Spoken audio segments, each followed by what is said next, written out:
before we go into the actual adventure, I want to call out that there are rules for adventures for a single character included in the introduction. And Which to the is best cool. of my knowledge, this is the first time that an official D&D product has done it. At the very least, it's the first time in the 5e era.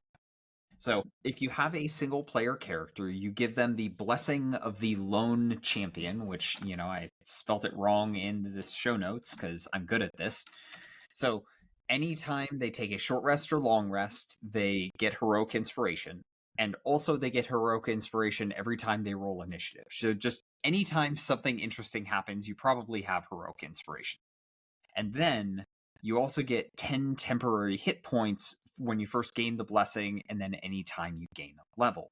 And I think the intent is you go into each of these adventures freshly leveled with a big pile of temporary hit points to make up for the fact that you don't have friends. But they did forget one detail. Temporary hit points go away when you take a long rest. So if you long rest during your adventure, those temporary hit points don't come back, and then you're just one person. Technically, dungeoning. Most of these adventures are supposed to be like a one-day adventure. True. So I don't know how many opportunities there's going to be to long rest. But yeah, that is an oversight.